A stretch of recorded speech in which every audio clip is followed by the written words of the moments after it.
I am ready to work row 19 on the trellis pattern chart, and in this way I will demonstrate how to do this green cable, which you haven't encountered before. You will recognize the yellow cable from down here, but I'll demonstrate that too. I'll go across the whole thing.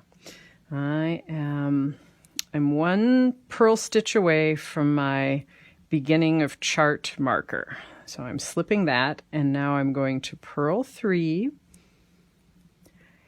and now it is time for the green cable, and that says FPC, and that means slip 2 stitches onto the cable needle and hold in front, purl 1, then purl 2 from the cable needle. So I am going to slip purlwise 2 stitches. You'll notice that these 2 stitches which are being slipped and then they're going to be moved over to the left, these are the same 2 stitches that have been going along this whole time, creating this outline of the diamond. And then I purl 1 on the circular needle and go back to the cable needle and knit these 2 stitches. These are our 2 friends who are always knit.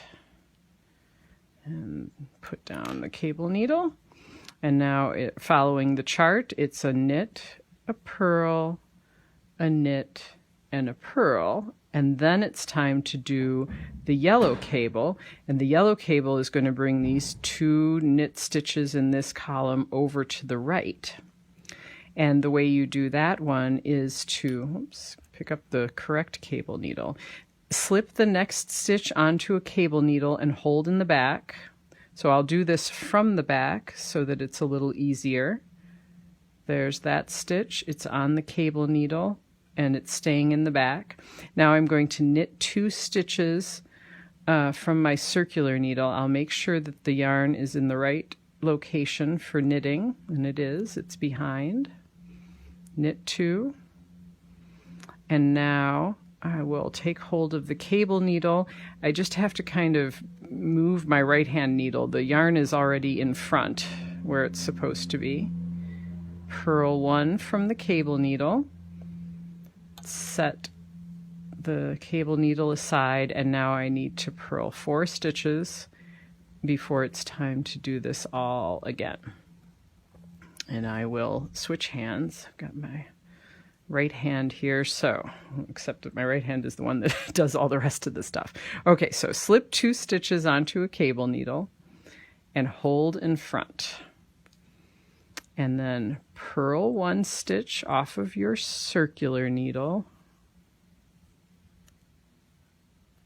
and knit 2 from your cable needle. Oopsie. Okay. Before you knit 2 from your cable needle, be sure to get your yarn in the correct position, which is behind the needles. All right. Knit 2. And then it's, according to the chart, a knit, a purl, a knit, and a purl. And then I'm going to cable again, and this time it's going to be slip 1 stitch onto the cable needle and hold in back. So I'll do that from the back and just leave it dangling in the back. And knit 2 stitches from the circular needle and purl the stitch which is on the cable needle. And well, I guess I might as well leave it there, because then I have 3 stitches left to purl before I get to the end of the trellis pattern marker, and that's here. I'll just slip that over, and there we go, almost to the top.